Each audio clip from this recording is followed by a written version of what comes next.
Suatu hari seorang pengusaha bertanya kepada saya, "Pak, apakah Tuhan itu benar-benar ada?"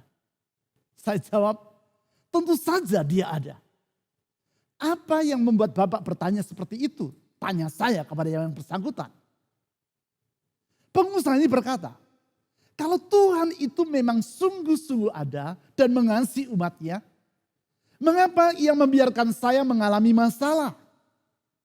Lalu ia menceritakan persoalan yang ia hadapi dalam usahanya. Sebagaimana lazimnya seorang gembala jemaat, saya berkata kepada yang bersangkutan, "Sebaiknya Bapak berdoa memohon pertolongan Tuhan." Menanggapi nasihat saya ini, sang pengusaha yang masih muda tersebut langsung menukas. "Doa? Saya sudah berdoa, Pak. Sebelum memulai usaha tadi, saya berdoa. Sementara saya mengerjakan usaha tersebut, saya juga berdoa memohon agar Tuhan memberkatinya. Sekarang, ketika saya mengalami masalah, saya terus berdoa memohon pertolongan Tuhan. Bahkan saya juga berpuasa. Namun, masalah yang saya hadapi bukannya menjadi beres, malahan semakin bertambah ruwet. Di manakah Tuhan di dalam masalah yang saya alami? Kalau Dia sungguh-sungguh ada, mengapa Ia tidak mengabulkan permohonan saya?" Saya rasa bukan hanya pengusaha tadi yang pernah mengajukan pertanyaan seperti itu. Saya duga banyak di antara saudara yang pernah mengajukan pertanyaan yang sama. "Tuhan, di manakah Engkau di tengah masalah yang sedang aku hadapi? Mengapa Engkau tidak mengabulkan permohonan pertolongan yang aku panjatkan kepadamu?" Pernahkah saudara mengajukan pertanyaan seperti itu? Kalau saudara pernah melakukannya, kalau saudara sedang bertanya seperti itu, atau kalau saudara suatu hari nanti bertanya seperti demikian, saya mau memberitahu saudara bahwa sesungguhnya saudara tidak seorang diri. Di dalam Alkitab berulang-ulang ditulis tentang orang-orang yang mengajukan pertanyaan seperti itu. Di dalam kitab Mazmur berkali-kali dicatat pertanyaan sang pemazmur kepada Tuhan tentang hal yang sama. Berkali-kali ia berkata, "Tuhan, janganlah berdiam diri." Artinya, "Tuhan, di manakah Engkau di dalam masalah yang sedang aku alami?" Salah seorang yang dicatat dalam Alkitab bahwa ia pernah mengajukan pertanyaan seperti itu adalah Nabi Habakuk. Yang bersangkutan bukan seorang anggota jemaat biasa. Ia bukan seorang yang sekadar hadir dalam ibadah dan sama sekali tidak terlibat dalam pelayanan. Bukan. Habakuk adalah seorang nabi. Artinya dia adalah seorang yang melayani Tuhan.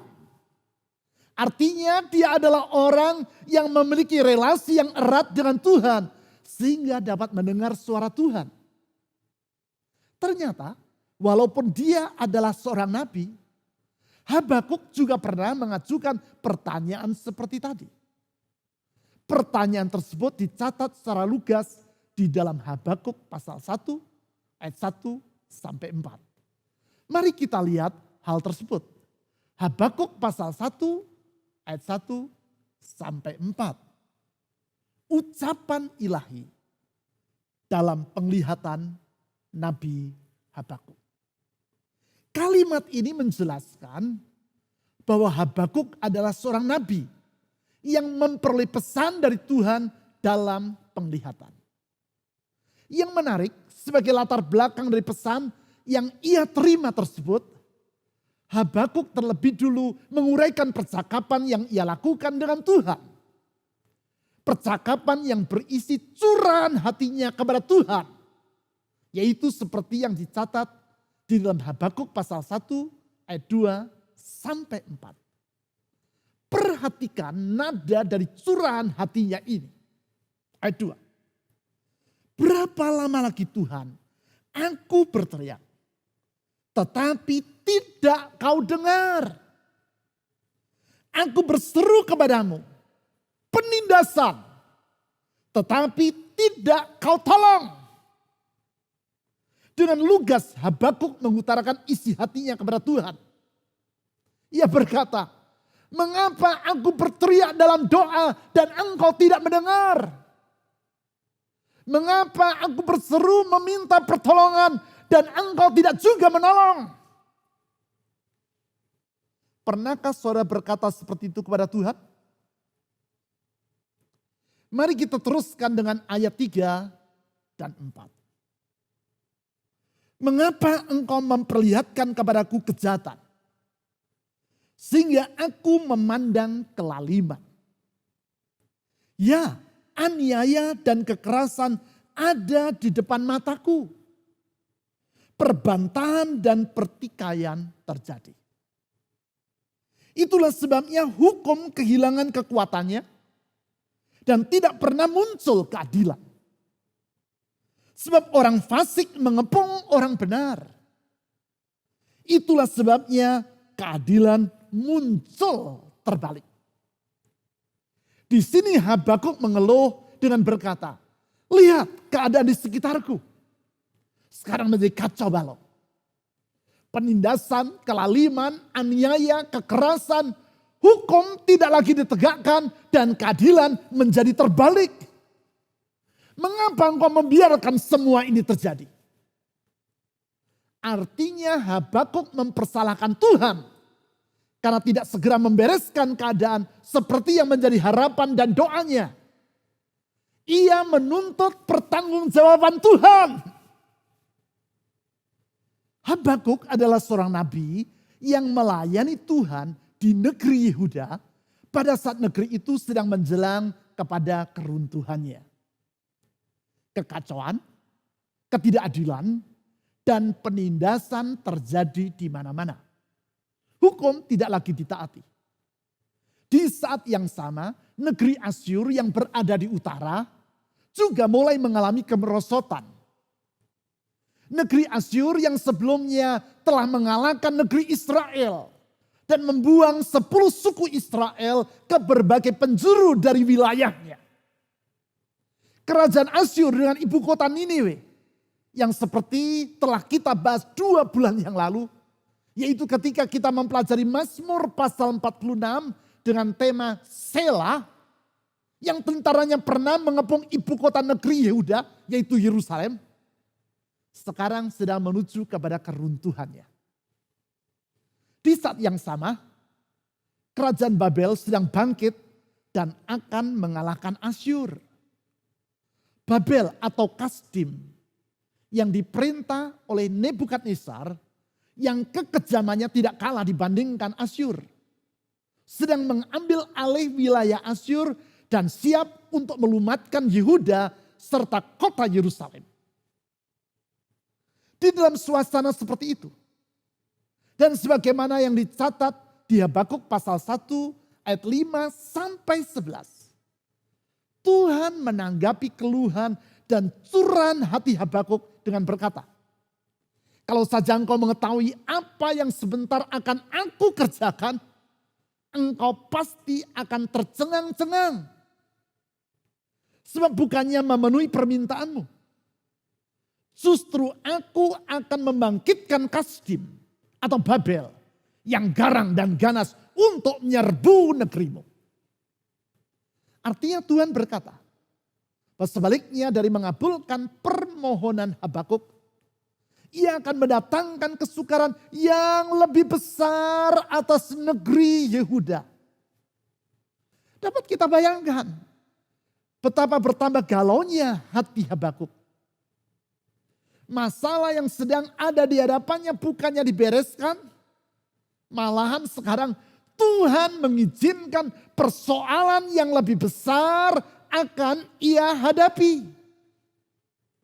Di manakah Tuhan di tengah masalah kita. Masihkah ia dapat diandalkan?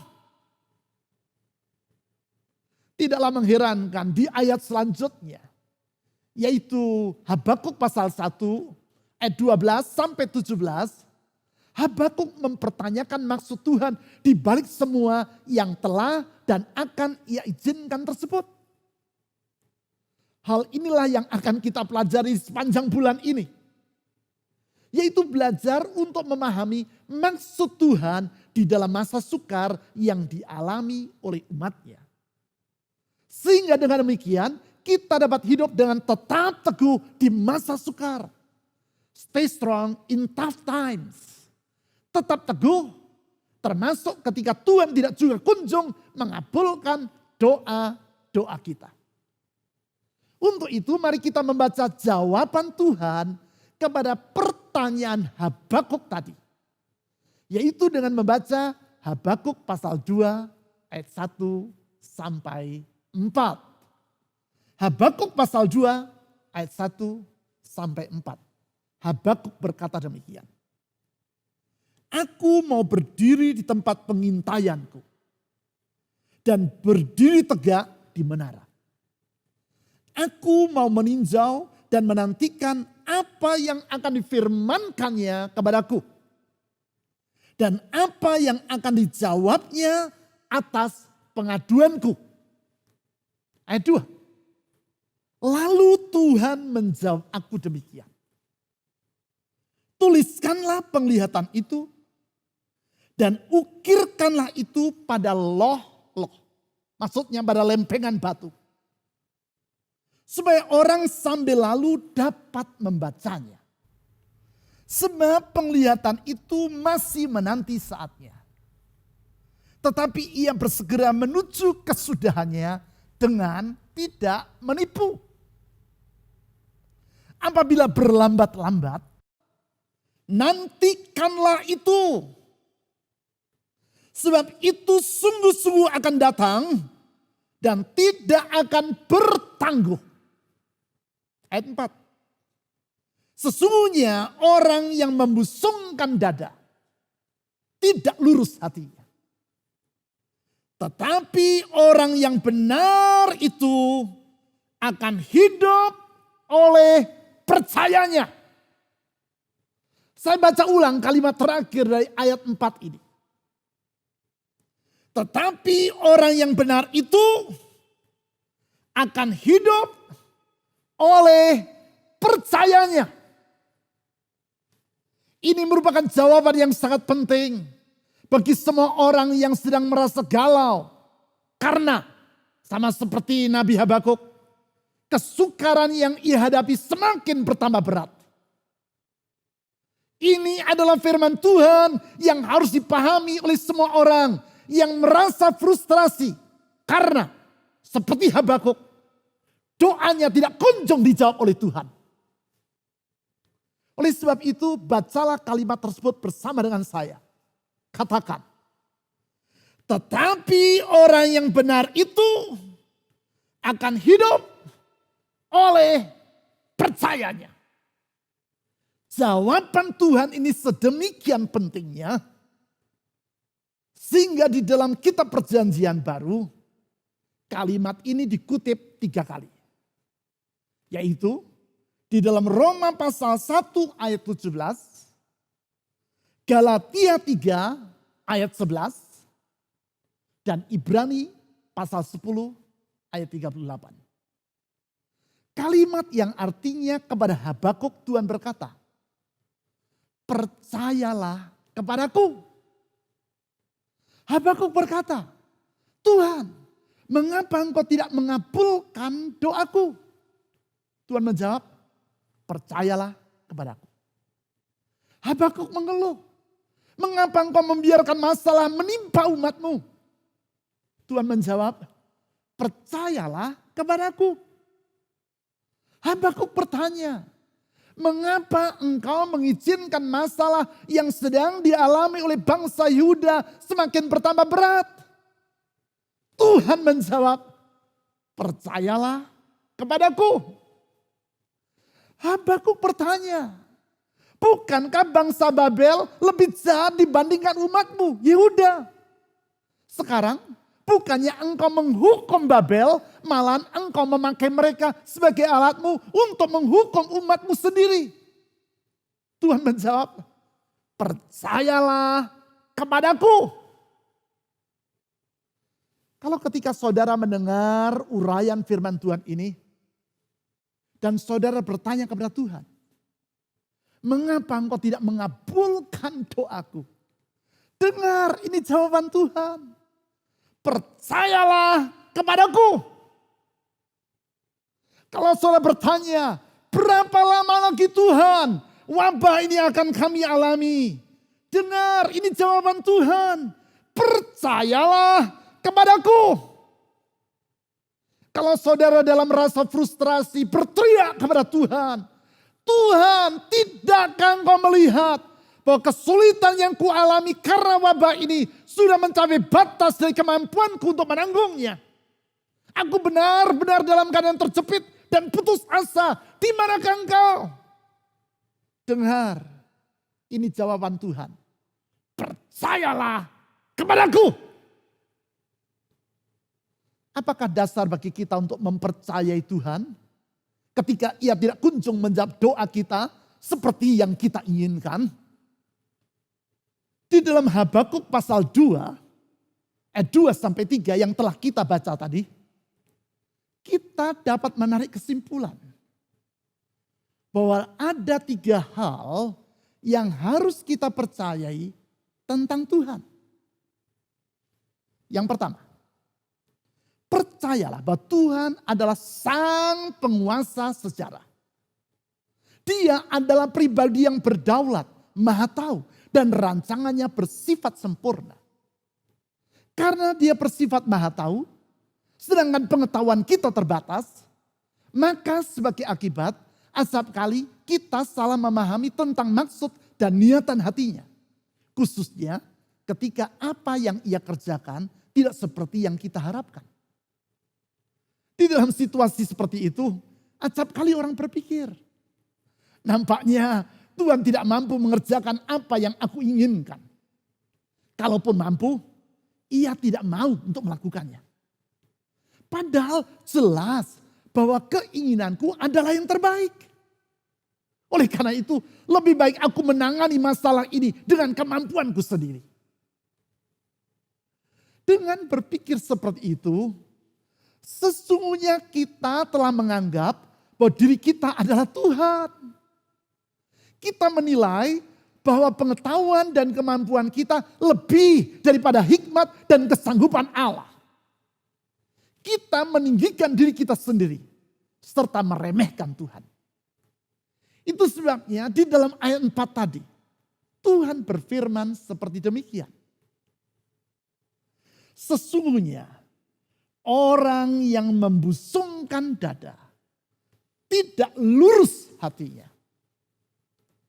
Tetapi orang yang benar itu akan hidup oleh percayanya. Orang yang membusungkan dada artinya adalah orang yang menyombongkan dirinya. Yaitu dengan menganggap bahwa ia lebih pandai dan lebih mampu daripada Tuhan. Orang itu dikatakan tidak lurus hatinya. Tidak lurus. Karena yang bersangkutan tidak berpikir secara objektif. Namun menilai dirinya berdasarkan pandangannya sendiri secara subjektif.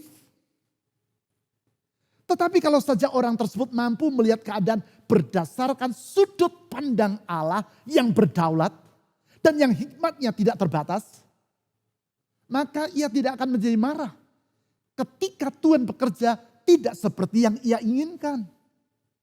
Ia percaya bahwa apapun yang Tuhan rencanakan dan lakukan adalah yang tersempurna. Apapun jawaban Tuhan terhadap doanya, bahkan kalaupun itu tidak seperti yang ia harapkan, tetap jawaban itu adalah yang terbaik bagi hidupnya. Video klip berikut yang merupakan iklan dari surat kabar The Guardian yang terbit di Amerika akan menolong kita untuk memahami betapa pentingnya untuk melihat suatu keadaan dari sudut pandang yang lebih luas. Kalau kita memandang suatu peristiwa hanya secara sepotong saja dan dari sudut pandang yang sempit, maka acap kali kita akan keliru dalam menarik kesimpulan. Video ini merupakan video yang sudah sangat lama. Sehingga gambarnya tidak setajam seperti gambar video di zaman sekarang. Hanya saja, walaupun kualitas gambarnya tidak tajam, namun pesan yang disampaikan melalui video ini sangatlah tajam. An event seen from one point of view gives one impression.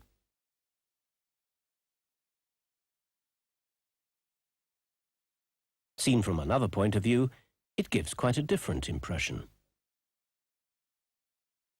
But it's only when you get the whole picture you can fully understand what's going on.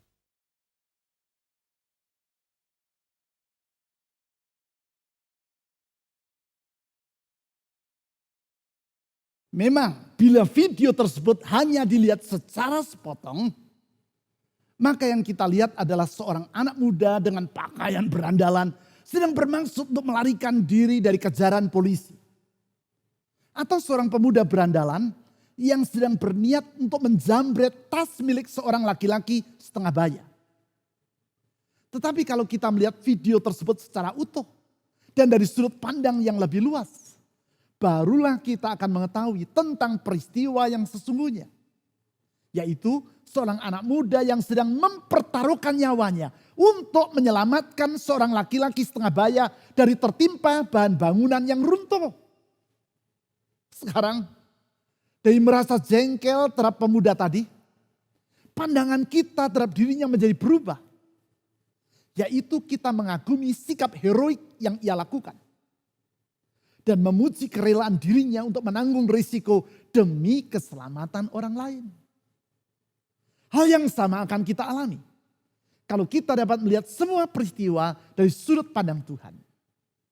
Sudut pandangnya yang jauh lebih luas, lebih utuh, dan lebih sempurna dibandingkan pengetahuan kita. Sehingga sebaliknya dari merasa jengkel, frustrasi, dan marah kepada Tuhan karena ia tidak bekerja seperti yang kita inginkan, kita akan bersyukur dan berterima kasih kepadanya. Hal seperti itu pernah saya alami di waktu kita akan membangun gedung gereja di Bandung lebih dari 24 tahun yang lampau. Lahan untuk gedung gereja telah kita beli dengan menggunakan dana kredit dari bank. Izin mendirikan bangunan atau IMB gedung gereja sudah kita peroleh secara resmi dari pemerintah Kota Bandung. Namun saat akan membangun, berbagai hambatan kita alami. Sampai akhirnya proyek pembangunan gedung gereja tersebut harus kita hentikan. Setelah 2 tahun proyek tersebut tidak dapat dilanjutkan, suatu hari tanpa alasan yang jelas, saya merasa di dalam hati saya dorongan yang sangat kuat untuk mengumpulkan para pengurus gereja. Malam itu dalam pertemuan dengan para pengurus gereja, saya mengajak mereka untuk melunasi pinjaman dari bank yang tadi telah saya ceritakan. Padahal bunga kredit bank yang kita peroleh untuk membeli lahan tersebut sangatlah rendah. Tetapi singkat cerita, dalam pertemuan tersebut para pengurus gereja bersepakat untuk menyelesaikan pinjaman pada bank tadi. Tanpa diduga, sebulan kemudian, yaitu sesudah kita melunasi kredit dari bank tadi, terjadilah goncangan ekonomi secara nasional. Suku bunga bank melonjak dengan sangat cepat sampai akhirnya mencapai 80%. Saudara tentu ingat peristiwa itu. Bukan itu saja. Bank yang memberi kredit untuk membeli lahan tadi mengalami likuidasi. Sekarang, kalau saya melihat ke belakang, saya dapat berkata, puji Tuhan. Kalau saja pembangunan gedung gereja kita tadi tidak mengalami hambatan, sehingga harus dihentikan. Entah berapa banyak pinjaman dari bank yang akan kita gunakan. Bukan itu saja. Entah berapa besar bunga yang harus kita bayar sebagai akibat dari kenaikan suku bunga kredit dari bank pada saat itu. Namun Tuhan mengatur semuanya. Sehingga kita tidak usah mengeluarkan dana untuk membayar bunga bank yang sangat tinggi tersebut. Tuhan mengaturnya. Sehingga lahan itu terbeli dengan lunas sebelum terjadi krisis. Dan kita dapat mengalihkan pembangunan gedung gereja ke tempat yang sekarang kita berada. Walaupun saat pembangunan gedung gereja tadi terhenti, di dalam hati saya bertanya, di manakah engkau Tuhan? Mengapa engkau tidak menjawab doa kami? Bukankah kami membangun gedung gereja dengan berdoa terlebih dulu? Mengapa sekarang pembangunan ini terhenti? Sekarang kita tahu bahwa Tuhan memang adalah sang penguasa sejarah. Apapun yang ia rencanakan selalu yang terbaik. Apapun yang menjadi jawaban yang ia berikan terhadap doa-doa kita selalu yang tersempurna. Kalau kita percaya akan hal ini, maka kita dapat melewati semua keadaan tanpa merasa frustrasi. Namun di dalam damai sejahtera. Yang kedua, percayalah bahwa Tuhan selalu menggenapi firman-Nya. Ia tidak pernah ingkar janji. Walaupun jawaban yang ia berikan tidak selalu seperti yang kita harapkan. Namun yang pasti tidak akan pernah bertolak belakang dengan apa yang ia firmankan. Hal tersebut Tuhan utarakan di dalam Habakuk pasal 2, ayat 2 dan 3 yang telah kita baca tadi sebagai berikut. Lalu Tuhan menjawab aku demikian, kata Habakuk. Tuliskanlah penglihatan itu dan ukirkanlah itu pada loh-loh. Supaya orang sambil lalu dapat membacanya. Orang sementara berjalan dapat membaca tulisan, catatan tentang penglihatan tadi.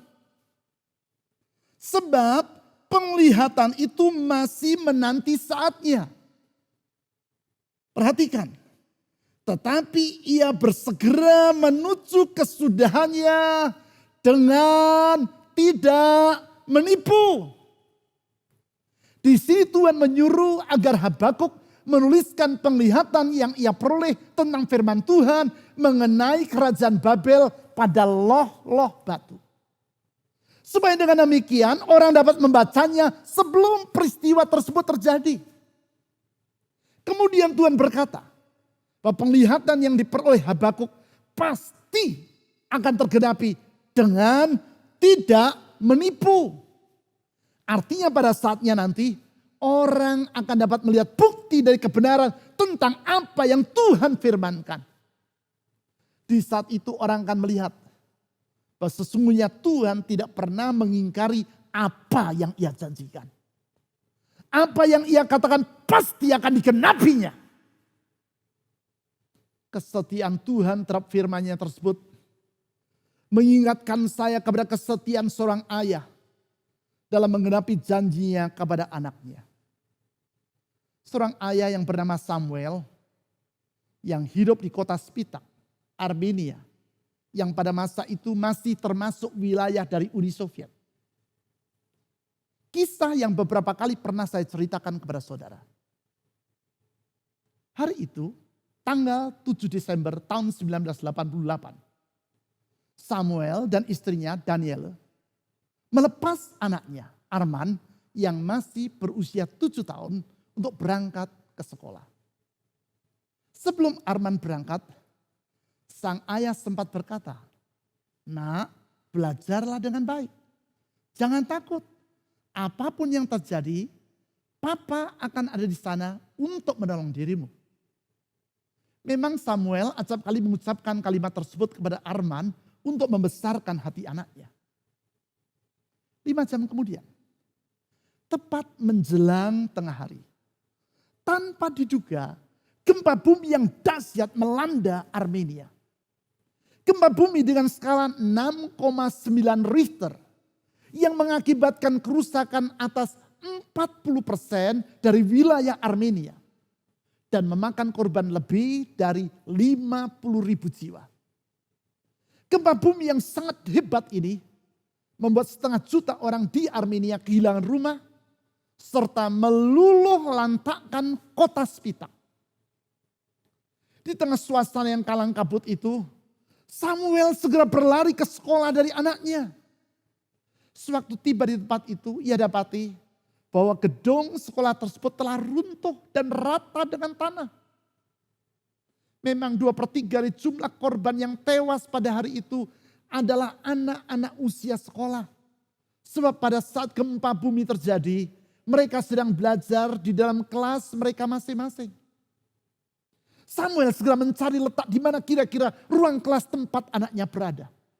Dengan tangannya ia berusaha untuk menggali runtuhan dari gedung sekolah tersebut. 2 jam tanpa henti Samuel terus menggali dengan tangannya. Beberapa orang tua murid datang dan mereka bergotong royong untuk membongkar runtuhan yang ada. 5 jam. 10 jam berlalu. Dan mereka terus bekerja tanpa mengenal lelah dan tanpa beristirahat. Sebab mereka sedang berpacu dengan waktu. 24 jam. 30 jam. 36 jam kemudian. Samuel mendengar suara yang lemah dari balik reruntuhan. Tolong, tolong. Dengan sekuat tenaga Samuel dan orang-orang yang membantunya berusaha untuk membongkar reruntuhan yang ada. 2 jam kemudian. Sesudah selama 38 jam mereka bekerja tanpa beristirahat sama sekali. Akhirnya Samuel mendengar suara, "Papa, Papa." Perjuangannya tidak sia-sia. Ia menemukan anaknya, Arman, dan ke-13 orang temannya sedang meringkuk di bawah dinding yang roboh dan yang menahan reruntuhan di atas mereka. Ditolongnya anaknya keluar. Sambil memeluk sang ayah, Arman berkata, "Papa, saya berkata kepada teman-temanku yang kelaparan dan kehausan, jangan takut. Papaku pasti akan mencari kita. Papaku tidak pernah mengingkari janjinya. Ia telah berjanji, apapun yang terjadi nak, Papa akan ada di sana untuk menolong dirimu." Hari itu, kesetiaan seorang ayah terhadap janjinya telah menyelamatkan nyawa dari 14 orang anak. Apabila seorang ayah dapat bersikap setia kepada janji yang ia ucapkan kepada anaknya, terlebih lagi Tuhan kita. Dia setia. Apabila kita mempercayai kesetiaan Tuhan terhadap firman-Nya, maka ketika kita harus menanti penggenapan dari janjinya, kita tidak akan merasa frustrasi. Apapun jawaban yang ia berikan, kita tidak akan merasa kecewa. Kita yakin bahwa Tuhan selalu menggenapi firman-Nya. Yang ketiga, percayalah bahwa Tuhan senantiasa bekerja tepat pada waktunya. Ia tidak pernah terlambat di dalam menggenapi janjinya. Demikian juga dia tidak pernah tergesa-gesa di dalam mewujudkan firman-Nya. Hikmat-Nya tidak terbatas. Sehingga ia tahu kapan waktu yang terbaik untuk melaksanakan apa yang menjadi rencananya. Itu sebabnya di dalam Habakuk pasal 2 ayat 3, ia berkata seperti demikian. Habakuk pasal 2 ayat 3.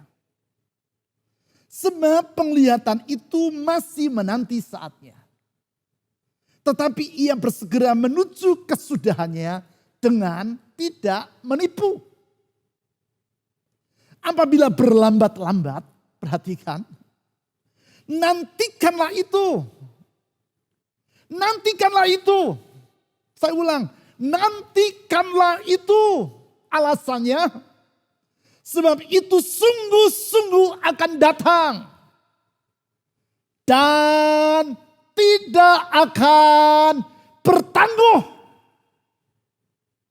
Di sini Tuhan berfirman kepada Habakuk.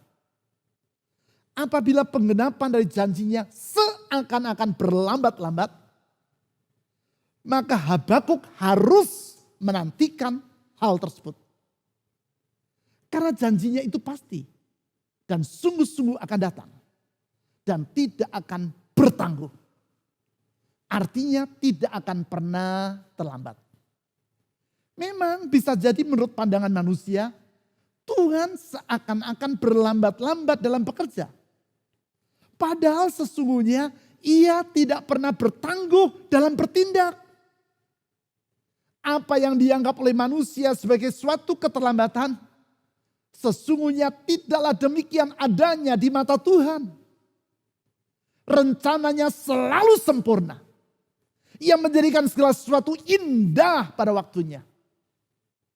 Saudara yang suka membuat roti, tentu mengetahui tentang pentingnya ketepatan mengenai waktu. Langkah pertama yang saudara lakukan dalam membuat roti adalah dengan terlebih dulu mencampur adonannya. Tepung terigu, gula, telur, mentega, ragi, air, serta berbagai bahan yang lain. Saudara campurkan menjadi satu dengan ukuran yang tepat. Kemudian saudara menaruhnya pada suhu yang tepat dan menunggu sampai adonan tersebut mengembang. Pada waktu yang tepat, saudara memasukkannya ke dalam oven untuk dipanggang dengan suhu yang tepat pula. Lebih lanjut, pada waktu yang tepat, saudara mengeluarkan roti itu dari dalam oven. Dan jadilah makanan yang dapat dinikmati. Kata kunci di sini adalah mencampur bahan yang diperlukan menjadi satu dengan ukuran yang tepat. Dan mengolahnya dengan panjang waktu yang tepat. Apabila bahan-bahan tersebut tidak diolah, kita tidak akan dapat menikmatinya. Orang tidak akan dapat memakan tepung terigu ataupun mentega dengan begitu saja. Bahkan kalau telur dan gula dimakan dengan begitu saja tanpa diolah terlebih dulu, orang juga tidak akan dapat menikmati kelezatannya. Hanya sesudah diolah dengan ukuran yang tepat dan dengan panjang waktu yang tepat, barulah semua itu akan menjadi roti yang dapat dinikmati. Demikian juga dengan kehidupan kita. Kalau kita memandang bagian-bagian dari kehidupan kita tanpa melihatnya sebagai suatu adonan di tangan Tuhan, maka bagian-bagian tersebut kemungkinan tidak dapat kita nikmati sebagaimana yang seharusnya. Ada bagian seperti tepung terigu yang tidak dapat kita nikmati. Ada pula bagian yang seperti gula, mentega, yang kalau kita nikmati secara berkelebihan, justru akan menjadikan tubuh kita tidak sehat. Tetapi kalau semua itu berada di tangan Tuhan, dan ia mencampurnya menjadi satu, serta mengolahnya di dalam hikmat-Nya dengan ukuran waktu yang tepat, maka hasil akhirnya akanlah indah, sehat, dan dapat kita nikmati.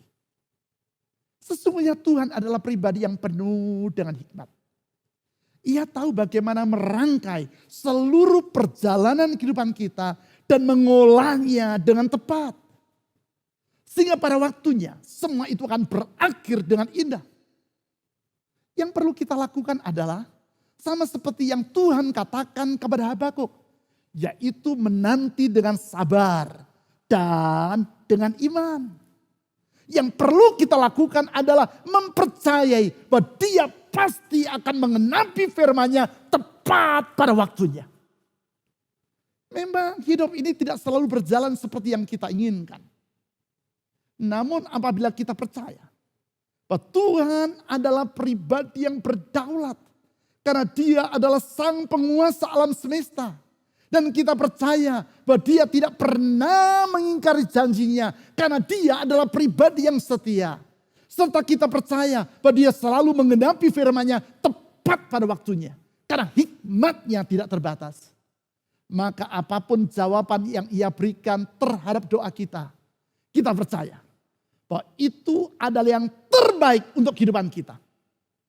Sebaliknya dia merasa frustrasi dan kecewa kepada Tuhan, kita dapat menghadapi hari esok dengan penuh pengharapan dan sukacita. Sebaliknya dari rasa gundah, kita dapat melewati hari-hari yang kita jalani di dalam damai sejahtera. Kasih-Nya telah Ia buktikan melalui pengorbanannya di dalam Yesus Kristus sampai mati di kayu salib. Kuasa-Nya telah Ia buktikan melalui kebangkitan Kristus dari kematian. Kesetiaan-Nya telah Ia buktikan melalui penyertaan dan tuntunan Roh Kudus-Nya dalam kehidupan kita. Sebentar saya akan berdoa untuk semua saudara. Kita akan membawa beban dalam kehidupan kita kepada Tuhan dengan percaya bahwa Ia pasti akan mengulurkan tangannya untuk menolong kita tepat pada waktunya. Namun sebelum itu, kita akan terlebih dulu menyanyikan satu pujian kepada Tuhan. Dan sudah saya berdoa, kita akan meneruskannya dengan mengambil bagian dalam perjamuan Tuhan. Melalui perjamuan kudus tersebut, kita akan mengangkat iman dan ucapan syukur kita kepada Tuhan Yesus. Kita percaya bahwa Ia yang berjanji pasti akan mengenapi janjinya. Kita percaya bahwa Ia yang berfirman pasti akan mengenapi firman-Nya dengan indah sesuai dengan rencananya.